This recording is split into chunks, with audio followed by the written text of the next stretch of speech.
Welcome to Seed to Life. Tulsi or holy basil is one of the most respected plants in Indian culture. It is famously known as the queen of herbs or mother medicine of nature. This magical herb comes from India. It is an ancient herb that was taken to the other parts of the world by early explorers.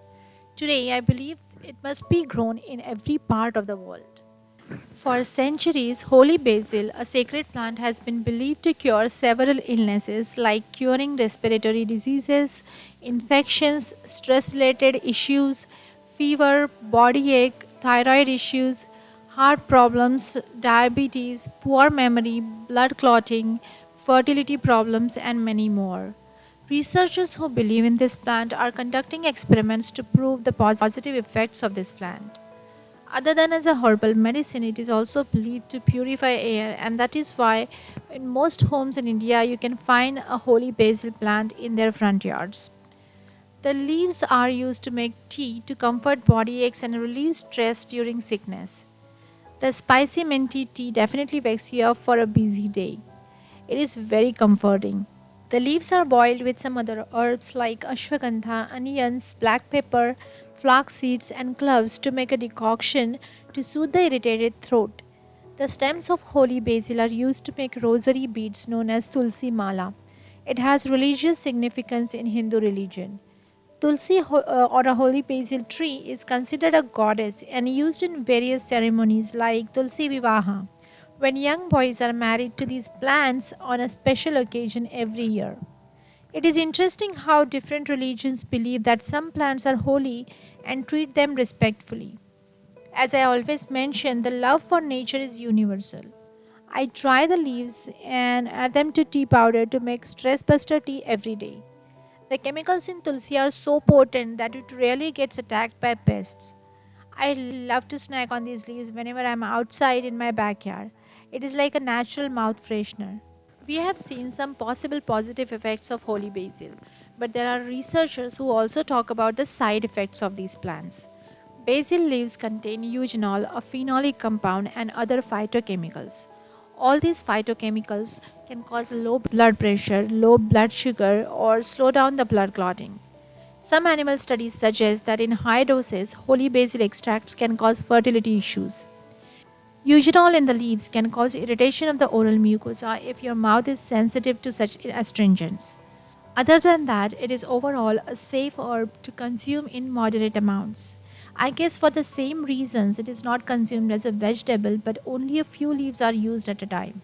Just like other varieties of basil, holy basil has become very popular now as a herb and a traditional remedy. Many people struggle to grow this plant. I too found it challenging in the beginning when I tried to grow these plants from seeds.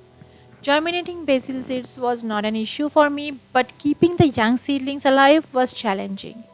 The young seedlings are very delicate, and if not cared for properly, at that stage they can easily die. So, let's see how to grow holy basil successfully. I am growing two types of holy basils currently. There are four different types of holy basils, namely Rama Tulsi, Krishna Tulsi, Vana Tulsi, and then Kapur Tulsi. These Tulsi plants differ in their taste, blooming patterns, and uses, but growing requirements are practically the same. Holy basil grows annually in my region because these plants do not tolerate freeze or low temperatures. So they die completely in winter and I have to restart every year. They are tropical plants that grow well in hot, humid climates. If you do not get harsh winters, then the plant can be grown perennially. They might even last for more than 3 to 4 years if growing conditions are perfect. Tulsi is commonly propagated by seeds. Every plant produces thousands of tiny black purple seeds, and these seeds usually self propagate when they fall on the moist soil. Or you can save the seeds and grow these plants in containers.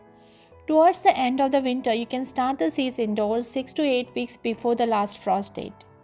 The seed germination time is 3 to 7 days. Fresh seeds germinate faster.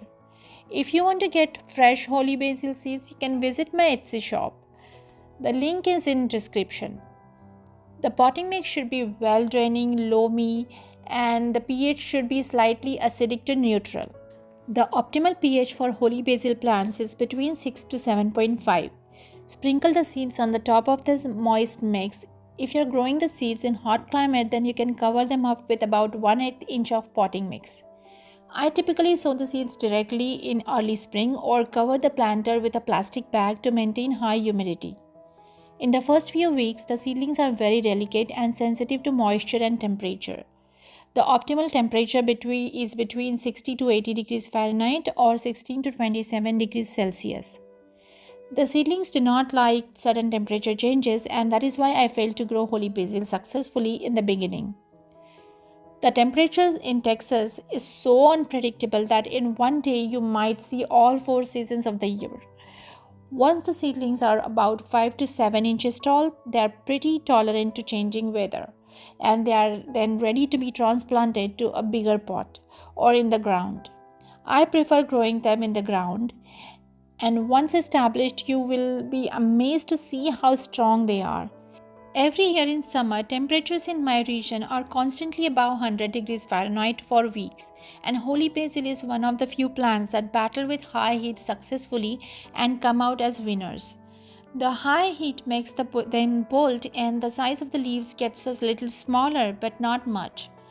The Rama Tulsi that I have grows crazily like weeds. I have to keep those plants cutting back to the ground to prevent them from overpowering the other plants.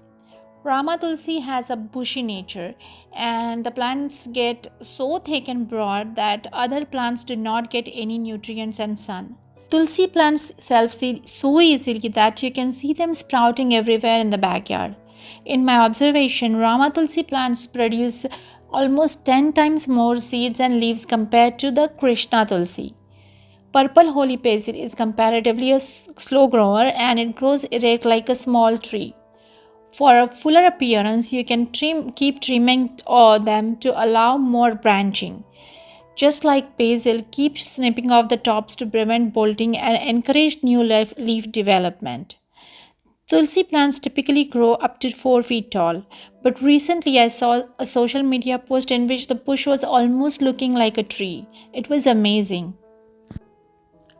One myth that I would like to talk about here is that if one touches Tulsi during the menstrual period or after eating a non-vegetarian meal, it can die. This is definitely not true. In fact, just like any other plants, these plants love high nitrogen fertilizers like fish fertilizer. It gives them a boost to grow more leaves. Of course, the smell lasts for a few days. So if you do not want to use animal-based organic fertilizers, then you can always add some compost tea. I grow these plants directly in the ground. Since I strongly believe in organic gardening, I believe the focus should be on keeping the soil healthy overall by adding compost, wood chips, and organic fertilizers. Due to the potent chemicals in holy basil, it doesn't really get affected by pests. You might see some aphids sometimes if the plants get wet after rain. But a quick wash with a jet spray washes off the aphids. If the plants are healthy, they themselves repel pests. Rabbits or some other rodents do not attack these plants, and sometimes birds might clip off the seeds. I'm not sure why they do that. I guess they take the sticks to make nests. If you know the reason, let me know in the comments. Leaves of Tulsi are ovate in shape and have some serrations on the edges. Depending on the variety, the broadness differs. Rama Tulsi has broad leaves, whereas the leaves of purple Tulsi are somewhat smaller in size. Flowers are tiny and purple in color. They grow in groups of flowering stems and are arranged in swirls.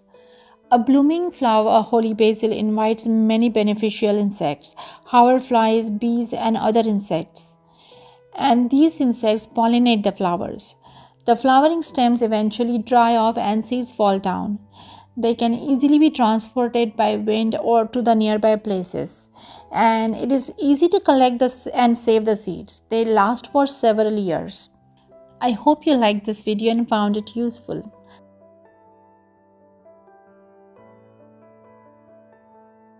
A big thanks to you for watching my videos and supporting my channel Seed to Life. Please click subscribe for more such videos and updates. Click the bell icon to get notified about future videos, and feel free to reach out to me through comments, Facebook, Twitter or Instagram if you have any questions. I am posting the links in the description. I would love to hear your suggestions and would like to know the news of your garden. Happy gardening. Thank you again. See you soon.